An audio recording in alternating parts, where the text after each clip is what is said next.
This is Jordan's RCs with you, and I wanted to share something with the SCX24s. So, as you see on the back there, it's all the suspension travel you get with the stock shocks, as you see right here in my hands. Stock ones, right?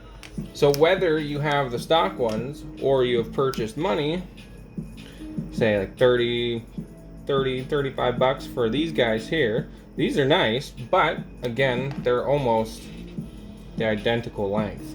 They're a little bit longer, but not by much. So, a quick free mod, if you have a spare set of factory shocks laying around, what you can do is you can actually modify them to be that long. See how long they are? Awesome. Alright. Now, I'll show you how to do that. Break the head of it off.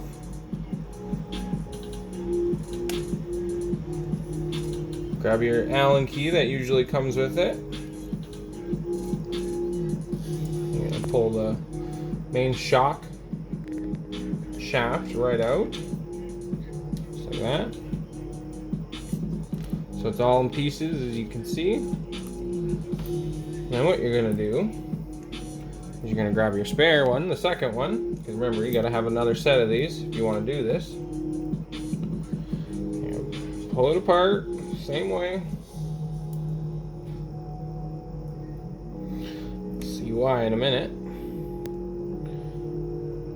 So again, like I said, if you've already spent money on aftermarket shocks and you don't really want to spend another $30 or 35 bucks on double barrel shocks, then you can just do this, and it's pretty simple. So now you got two factory shocks ripped apart in front of you. So what you're going to do is you're going to grab yourself some sandpaper, and this is the main key right here. This is actually just like RC fuel line, or what this actually is here in my hands is fish pump line for the air tube. And I just grab the chunk of it like this. Now what you're going to do, you're going to put half of one shock back together and get that in the hole.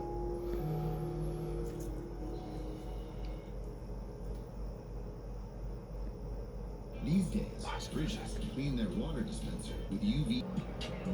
So, again, you're going to start to put the second shock that you have as your spare back together. Same way it comes apart. Grab your Allen key, stick it in there.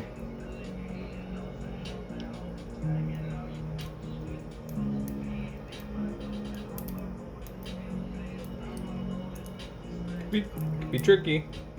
Alright. Tighten that down.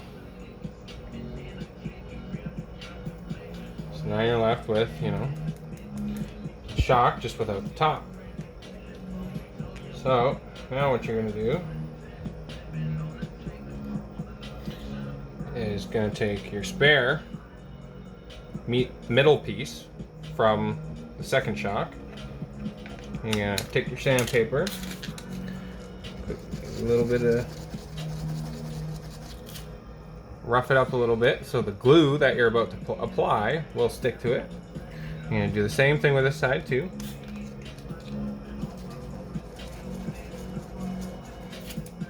As you can see, just enough so the glue sticks. Now, screw that middle piece onto the top, just like that. And then you get this. See how that works? You're basically going to glue that like that, but so you don't have any troubles with it falling apart. Cut a chunk of this tube off. Slide it over this piece just like that. Again, slide this piece in there.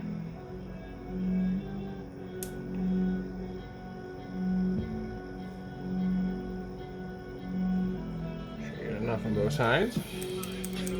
Now you got a full taller shock. Again, now I'm going to show you where the glue goes. Personally, I use nail glue. It works the best.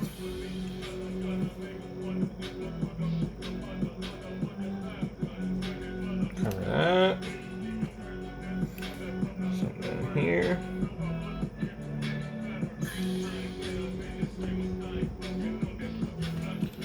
Alright. Slide this piece on. Stick your shock in there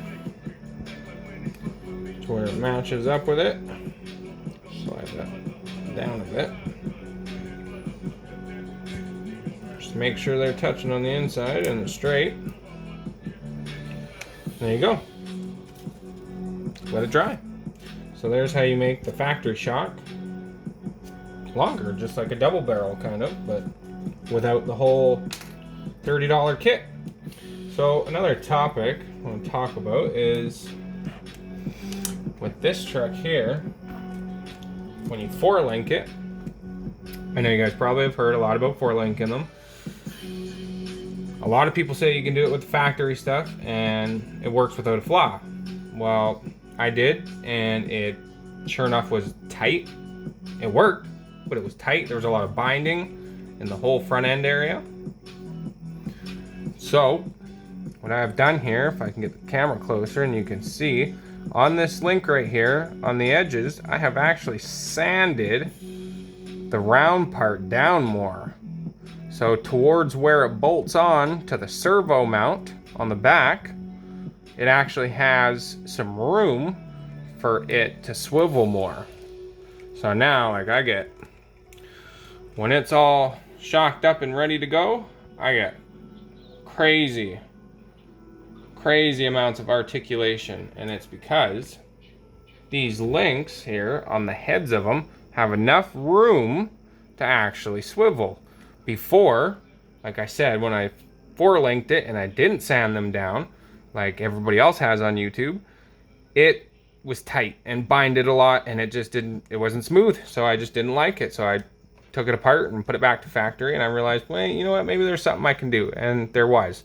And it was sanding down again those round edges right there on the end, right there on the end of the link.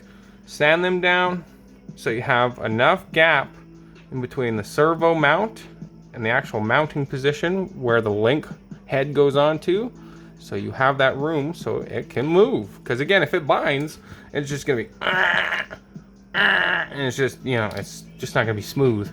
Especially if you're using it for rock crawling and stuff, you want it to be nice and smooth, like smooth as day. Like here, flop it around, it's smooth. There's no binding. It's perfect. All right. So coming up here, I have ordered the AXIAL SCX24 Gladiator. That's going to be coming up soon. Unboxing and review, as well as I'm going to have an upgrade package coming for it as well. Lots of cool little goodies, so hopefully that arrives on time. As well as that, I'm going to have another video coming out on the Creature C10 that I have done, and a sneak peek on what's inside of it and what I run. I do not run the factory radio or the factory ESC, or battery for that matter, and it's almost fully upgraded. So if you guys would like to see what's in there and, you know, more videos from me, smash the like button and subscribe, and yeah, thank you.